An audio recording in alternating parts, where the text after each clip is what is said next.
Hello friends, this is Amit Kataria. I'm CHRO with Minfy Technologies, and today you are listening to CHRO Mindset Podcast. Hello and welcome to the CHRO Mindset Podcast, where we bring you candid, thought-provoking conversations with top HR leaders and experts. And here's your host, Pulkit Joshi.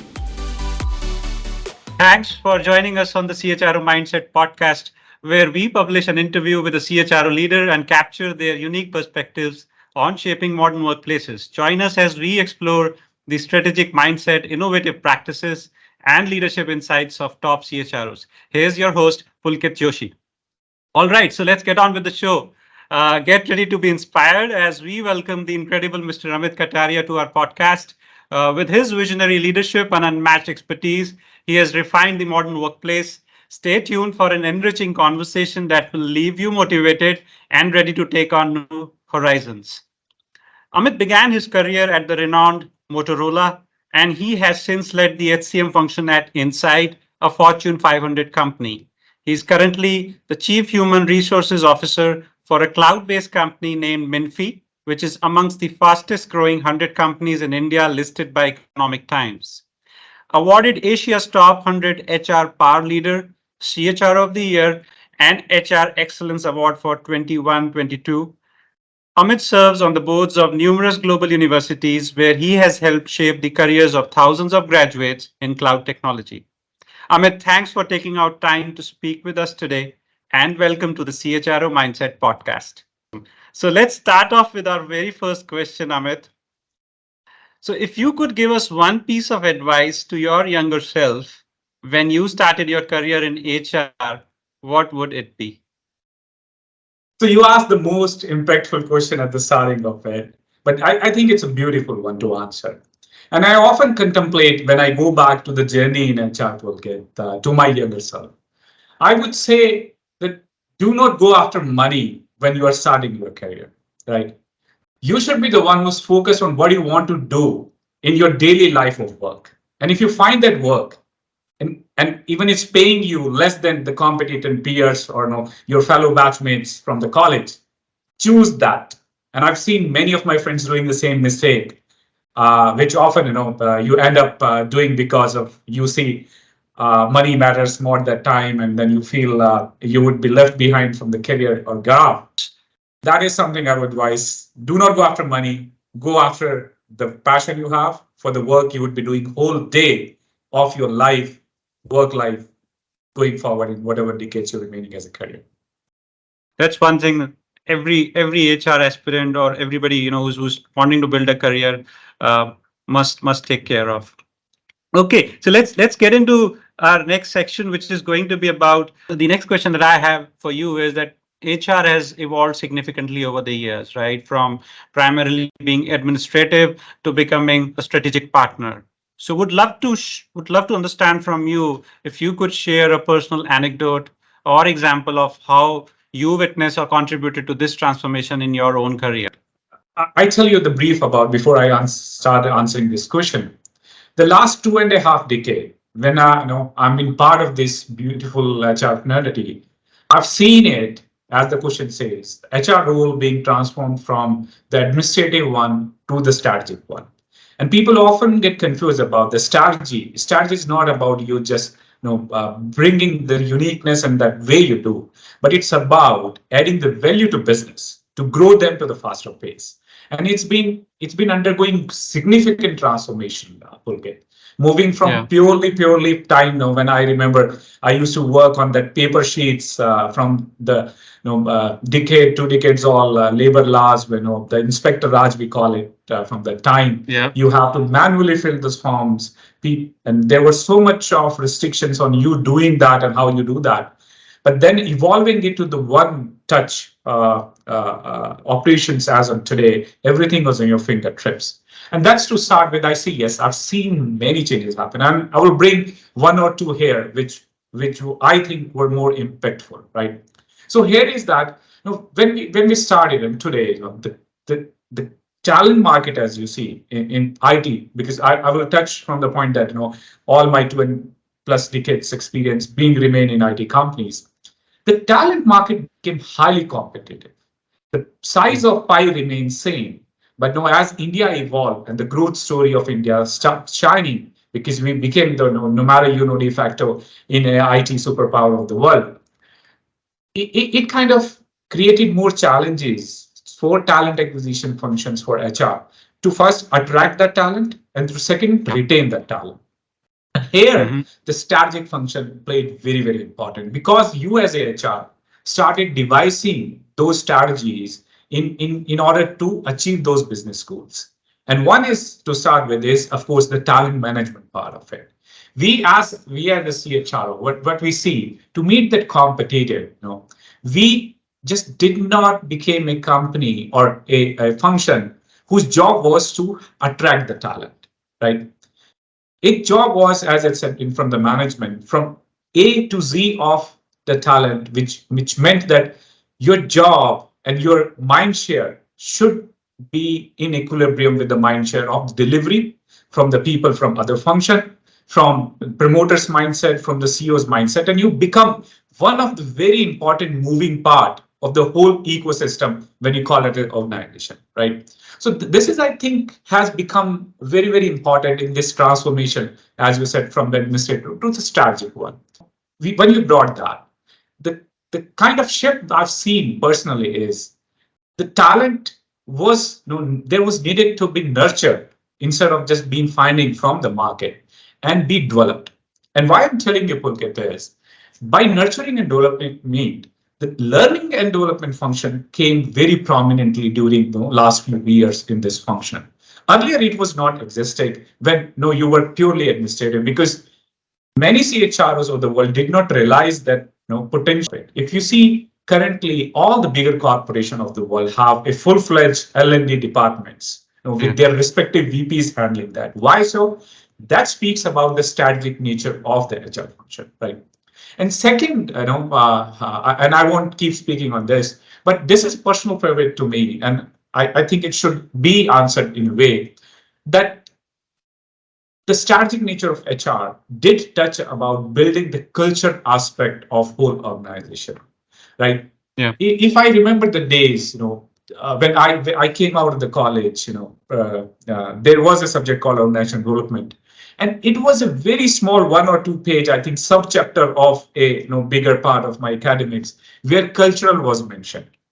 And if you Mhm. today speak about the strategic HR, culture becomes the number 1 or 2 slots in priority of any CHR. I focus on creating a culture of joy and accountability in any companies I work with. You mentioned three from Motorola to Insight to Minfy. The common thread which I have among three is that I never defocus from building the DNA of a company, which is a culture, right? So many companies have is a different approach to that. And why it's so special and important? This is a unique aspect to your company. Nobody can copy it. No, your competition Yeah. won't catch it because it's inherited to your own DNA. Your company will Very have true. it unique, and that becomes the attracting factor of a talent, retaining factor for your resources to stay in or exit out.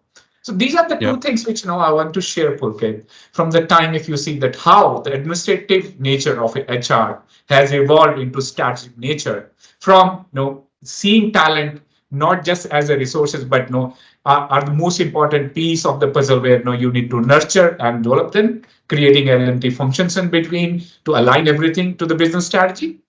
And second is the cultural aspects, Pulkit. You, as a CHRO, started building that, focusing on those building blocks, which is called the culture of any organization. And that's, I think, is the two most important part of it. Let's now transition from HR's role, right, how it has evolved, to HR technology's disruptive role in transforming HR as a function, right?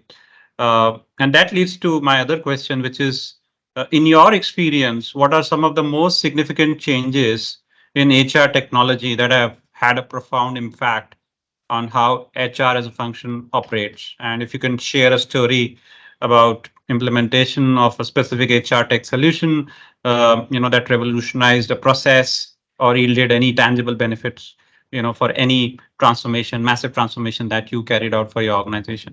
I would want to start from this that, as I say, I give this example often. the scale of change in current industry is very, very rapid. And the example is, let's say, if we go few thousand years back, right? The Mm-hmm. time human invented or created the fire, that invention took thousands of years, right?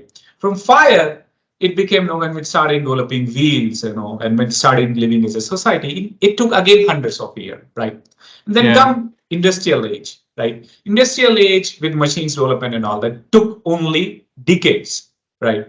And then came internet era that only took years, right? So just Yeah. imagine from a century, like, and then from decades, and then from the years. Now, if you see, the nature of change is very rapid. It's months, it's days, right? Yeah. So if you talk about that one mention, I will come to the answer. Why I'm telling you is now it's just days. If I Yeah. mention something today, my kid would come to tomorrow. Hey, Dad, you're talking so yesterday, right? Just see the phrase. You're talking so yesterday. It's not you're talking so last year, so decade, so that. Because the change is very, very disruptive and very rapid. Example is when Chat GPT came, right? It was just like 4 or 5 months back and disrupted everything. Now, if you see, Chat GPT is a gone talk of town. There are new tools which have been replacing that AI-driven revolution through the new revolution. So that's what in Pulkit, in my opinion, is the transformation, are the changes which are being addressed by it. But in context of HR and coming very specific to the question of this answer is, I've seen, and I will categorize it is a post-COVID and pre-COVID changes. COVID played very important part on these changes which HR faced, right? One example is that within India and the global nature, the way people or employees or organization used to perceive work from home and the productivity around it, the whole perspective changed in that COVID. So now what happened? The organizations were faced to adopt, okay, in the current time, which was a mix of both practices. First, which were they forced to choose during the COVID, and then which were they free to choose after the COVID. So since the employees of the world has realized benefit of both the models, organization has evolved to choose the best of it. And the organization who did not are failing miserably. And that's I think it is the most important change when came from the technology transformation because it equipped people like us in HR to adapt to the changes. I could never imagine before COVID that I would be going 100% virtual hiring, right? And that's what important. But with the involvement of AI in the tools, SASE, tools available, I could Yeah. go and implement from point A to Z of whole talent acquisition process virtually, right? I'm not meeting candidate at once only. Everything is being recorded, and now with the facilities of this, the evolvement of tools and functions and Yeah. solutions, you automate it to the extent you want to. Has changed with the revolution, which has made life for people easy. And in a crux, I think it kind of answers what you asked. But if I'm missing something, do let me know. I would love to put more light on that. No, I think that was a very insightful response, Amit. Thank you for that. Let's now transition into another question, which I'm very sure you would have been asked, during your guest lectures or while you were instructing students or new joinees in the HR space. And this question is about building a career in HR as a function. So, if you look at the entire employee life cycle or the HR as a domain, there are a wide range of disciplines and specialties, right, from talent acquisition to L&D to employee relations and whatnot.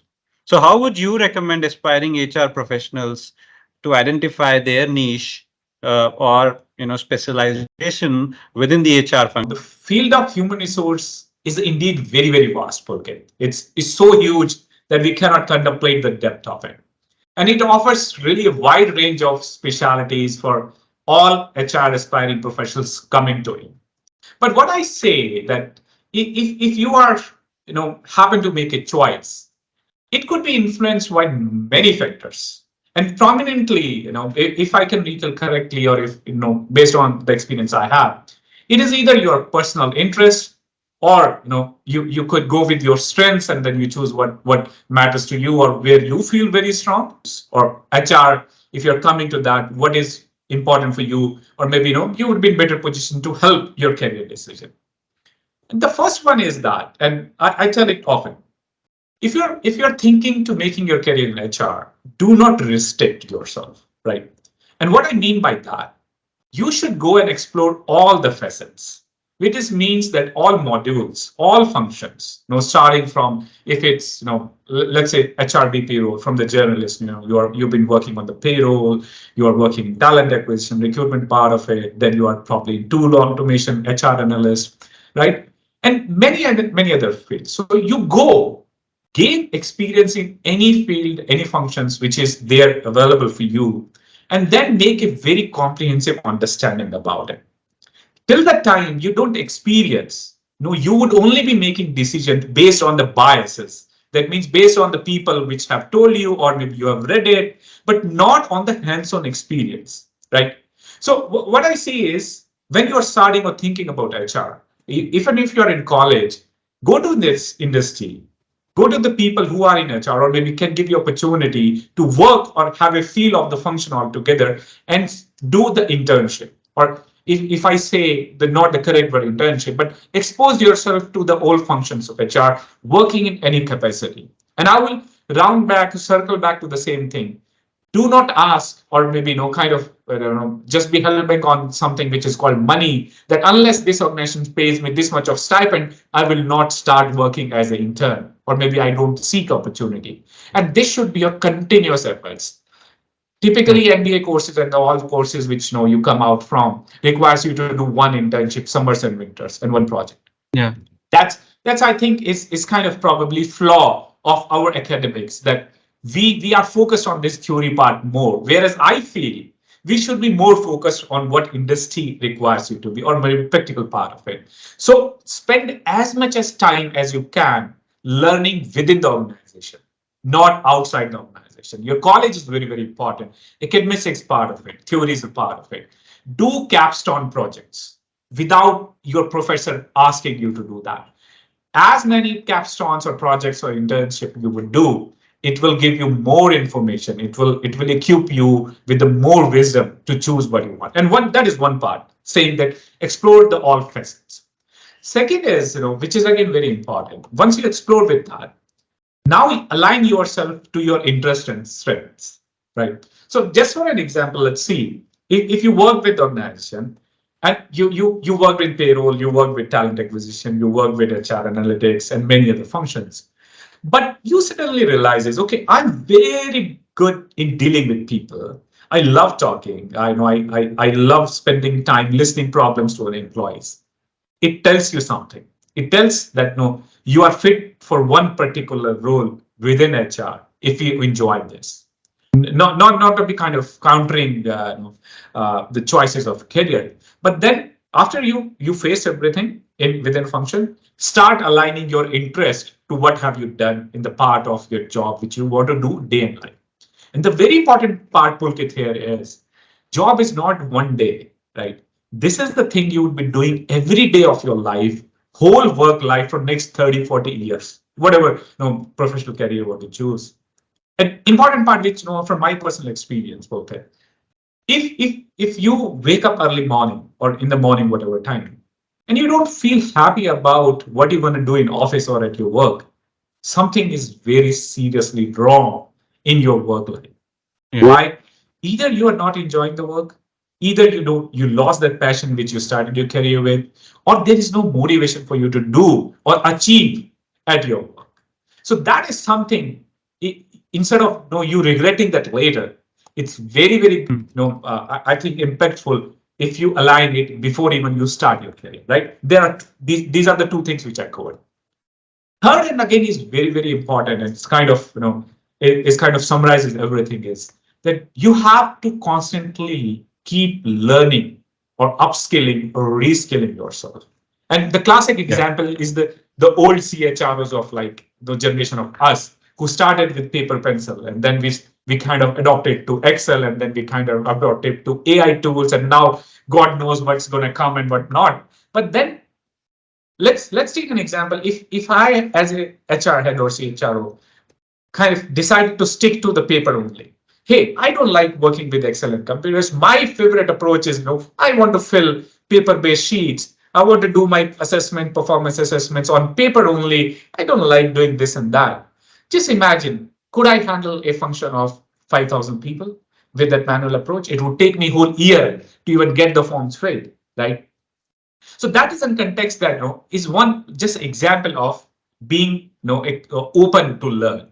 And what it means when you started learning or when you are open, the Kaizen we call it in few of the methodology of HR, it equips you with more knowledge, which kind of gives you that inner strength to handle any challenges thrown to you.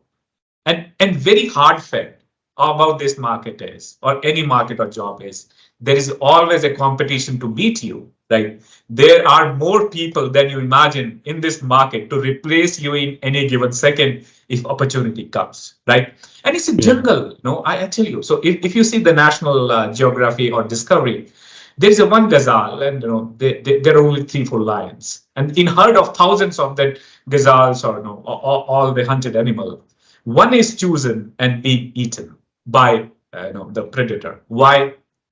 Probably that one, we can discount the factor of being him or her unlucky, but that one could be the slowest runner among the herd, one that could be was not keeping the eye open that there's a danger ahead. And it same happens with your job and industry. So if your outlook is not open and you're not looking at a horizon which is coming to you as a challenges, you would be left out. And by left out, it means that either you would be in a very stagnant role for years and years, you won't enjoy the work you are doing, and then again, no, you will curse yourself, but nobody. Hey, I did not have those means to success. Nobody was my good father to make that happen. And my friend, in industry, nobody does. It's a survival of the fittest, as the saying goes. And here, you being a HR is seen is from the very different lens, because you are in one function which is anyway people centric, people oriented. You are now a strategic partner in the growth of organization. If you yourself is not aligned to that whole motivating yourself to do a job better, what would happen to the whole workforce? Right? When we talk about creating a culture of joy and accountability, and if as a Amit, I don't enjoy even talking to people or going among my employees, talking about their problems, I'm not justifying my role. That it's a very, very crucial decision, right? And I want to tell you a story, Pulkit, quote me or unquote me, and why I am in HR, and that kind of resonates this whole journey, the experience which I took. So if you see, I'm a physics honors graduate, right? I When I was in 12th, my whole dream and my passion was to know. I wanted to go into, of course, physics, but in physics also, I wanted to be in astrophysics, right? And I specialized, and the physics was the only subject I secured more than 95% always, right, from the starting of my school days. The rest of the subjects were only the subject where I was marginally passing through. Why so? Because my interest and passion lied in physics, and that is a one story. So I did my bachelor's with distinction in that subject. I loved doing that. But once I passed out in 1997 was the year, what we realize, and this is a hard fact of the job market in general, that you have to foresee what is coming as a evolving career choice of yours. And I saw, being after physics, I have to, if I have to really pursue astrophysics, I have to do my MSc and PhD, and that was again 7 years horizon from the time I start earning. And that was Indian IT industry was catching up. MCA was really the craze of that time, the stiff competition. So I did that because I wanted to earn. I asked my father and friends what to do, and everybody suggests computers are failed. Amit, go. And my friends, I did not even see the computer before that. I did not even know what computer was. Of course, like by seeing, I mean that I did not have any exposure to use it. And then one fine day, I gave entrance to MCA. I got lucky, I say, and I got a good college. And 2 years of my life, I spent doing my MCA with full dedication. Fine, I did it somehow. Okay. And I got a very, very interesting job and a rewarding job with one of the IT giants, okay, from my campus and so on. And here the story starts, Pulkit.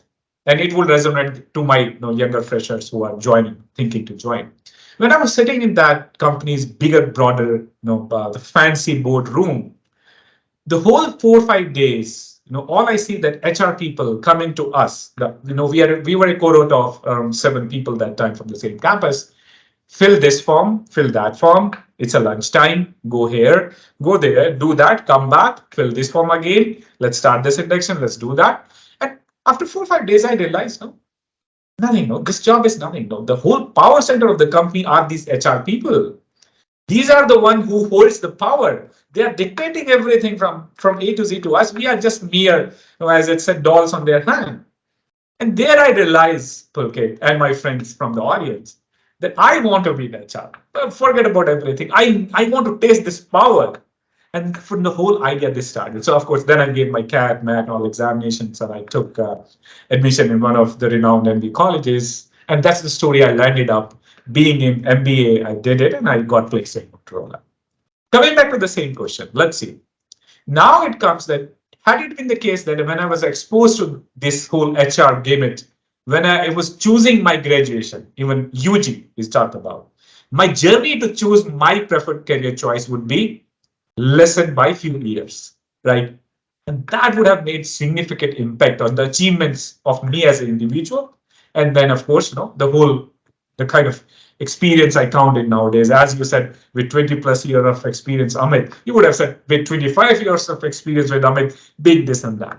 So that is again a very, very strong factor. Last point before we sign off from this question is networking is again important part if you really want to be in HR, right? And what I mean from the networking is that I talked about you being doing an intern and all that.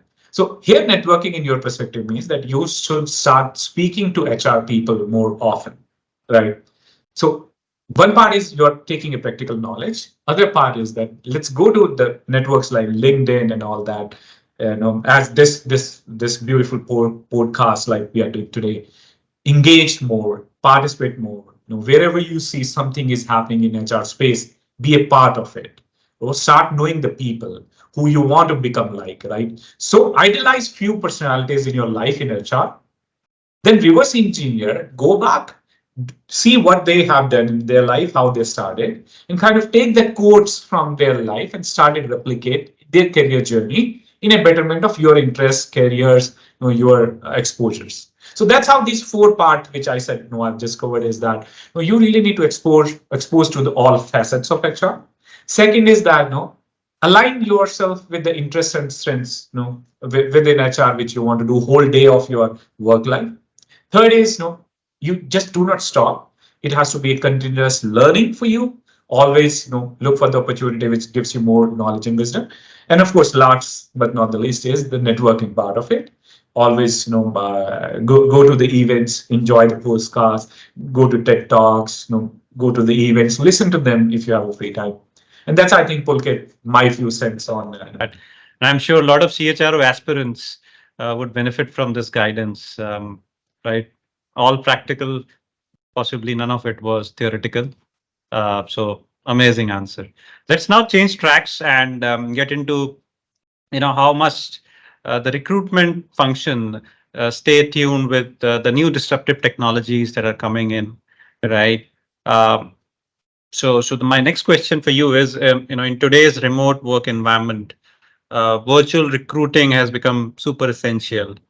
So would love to hear from you if you could provide some examples of successful virtual recruitment strategies that you've witnessed or implemented, and how was the impact? How did the entire story go? So for me, I feel as much as work you could automate or delegate in terms to the tools and part of it, your life becomes more easy. And as an HR, you could focus in more strategic parts, right? Not the transactional parts of HR. And that's what your job is as a CHRO. yeah, With this whole recruitment game, how it's changed is that from the time it was forced on you that you cannot go to market. Of course, I understand in-person interaction, okay, has the amazing benefits, right? You could get the vibe, you could study the behavior, in-person behavior. You could take the vibes, you can impromptu do the questions and all, which we also learned and we adapted to the full complete virtual hiring to onboarding process through one of the machine learning AI driven tools or ATS we implemented that time. I won't name for the sake because I don't want to advertise someone, but yes, this tool helped us in a big way. Why? Because we no longer now require to manually do anything where the need was somebody to come to our office premises. And there are a few choices we have. Either we could pre-schedule an interview with one or two predefined questions to that candidate and ask the person to video interview and share the snip with us within the tool itself. So the beauty of this tool was based on, and we did not even need to go through that video and analyze. It was something that this tool would give you insights based on their AI or ML, whatever backend technology they were using about the fit of that role which we were interviewing, right? So that one part which became again simple for us to adopt, and then we started adopting it, and that's how I think it solved few of the problem for us from time that we were using in person approach to becoming a full virtual onboarding till onboarding approach we implemented within the company. Plus, also at a Minfy, it's a huge admirer, and the promoter and the CEO of Minfy also feels that people enablement is the great concern for them. They are 100% to the cause. Here also, not only the complete virtual ATS, we also have a very fancy, SaaS-based HRMS and HR automation tool, which kind of covers the automation of all the HR functions within that space. So it simplifies the life, as we say, Pulkit, and it becomes, it frees up my time, my team's time to do more productive work, other than just being, engaged in the transactional work, all that which consumes their time and energy. So that's how I think, the whole transformation happened from the tool point of view or from the recruitment point of view. Awesome. Very insightful there, Amit. Thank you for that. Now let's transition and go a bit macro, right? When it comes to implementing technology at a holistic functional level, HR functional level, which is where we're going to discuss HR automation and technology at workplace. Which leads me to this question. What unexpected benefits have you observed from implementing HR automation beyond the obvious time and cost savings? I have witnessed that it has given me huge help in decision making. Okay, right. So with these tools and with these kind of mechanisms at my hand, the whole data analytics, HR data analytics parts has equipped me with more insights I could use to make better decision making. And also like kind of the quality of decisions, right? It's not like we were not making decisions before, but the quality of decision making has also improved with that. Yeah. That is the first part. And second surprising benefit I've seen is that it kind of increase the employee satisfaction, and I would say the overall employee experience, as we say it. Automated systems have made HR services more accessible and more responsive to employees, right? So earlier, you come to Amit, I will give you my time. It will take days, weeks, this and that. The representative will say, okay, I don't have a time today. Let's meet tomorrow.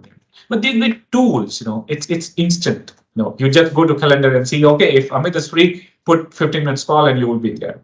So this kind of given more unexpected benefit in terms of employee experience and satisfaction, which hardly very few CHO realize the importance of it, right? Ultimately, you are in the people business.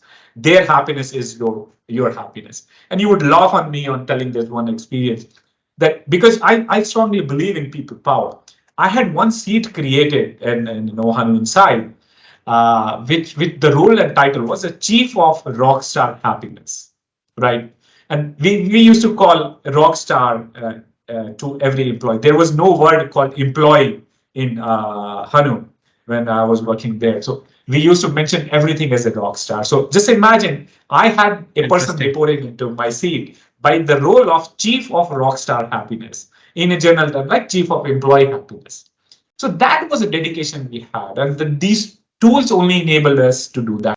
I had one device at the exit gate of my US office in Hanu that time, which was called as a mood integrator, right? So when you were leaving organization after working of very hard in the day, you see these four buttons at the gate, and that was a device which had very happy, no, just satisfied, super excited and super happy, or maybe or sad. There were five, like green, amber, and it went to red in the category, right?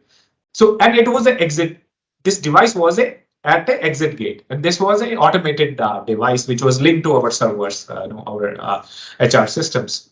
So, at any given point of Pulkit, I had this insight on any given day that how my employees or rock stars were feeling, right? So that's kind of power these tools give you. And this is the unexpected benefit. I say that I could get the pulse of my rock stars within seconds. Forget about running those surveys for days, getting those outside, and then seeing what is not what and all that. So that is one thing.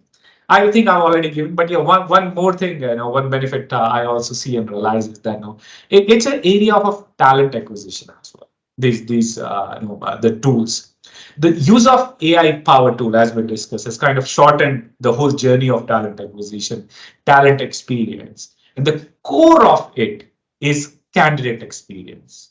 So for me, what has kind of benefited most is it gives a higher level of candidate experience quotient with the help of these tools, vis-a-vis if you don't have that. Because many of the times in the manual approach, you tend to miss the important aspects of how the other person should be made or fulfilled. So these are, I think, the 4 or 5 things which I feel I personally benefited from the advent of technologies and tool and to all HRs of the world.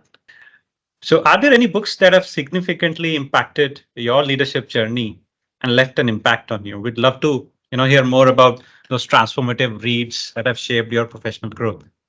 The one book which I never kind of stopped thinking about is a book by Dr. Paul Kananti, and it is about his journey, personal journey, from the experiences of life till the time he disappears from this beautiful planet. And the title it's called When Breath Becomes Air, right? It's a very touching book. And why I'm kind of recommending here is because once you read that, and it's my CEO, Minfy CEO Vikram Manchanda, who kind of referred this book to me, and I never stop about it. It's so to the point that you started to question your existence and the purpose of life you have as a person, not as a CHRO, but as a person whole. And I would tell you, if you have any questions or realization that why you are here on this planet, read that book. It will give you some new perspective to that about your happiness, about your purpose, about how do you deal with life, how you see the life. This brings us to the end of this podcast. Amit, it has been an absolute delight to host you on the CHRO Mindset Podcast. We extend our heartfelt gratitude for being very generous in sharing your insights. To all our incredible listeners, as we bring this episode of the CHRO Mindset Podcast to a close, we want to extend our deepest appreciation to each one of you. Thank you for tuning in and being a part of our remarkable community. Until we meet again, take good care and stay tuned for more captivating episodes of the CHRO Mindset Podcast. Thanks for listening to the CHRO Mindset Podcast. Don't forget to hit subscribe and leave us a review. Join us next week for another insightful conversation with a top HR leader. And if you have any questions or feedback, reach out to us on social media or via email. Thanks again for tuning in. See you next week.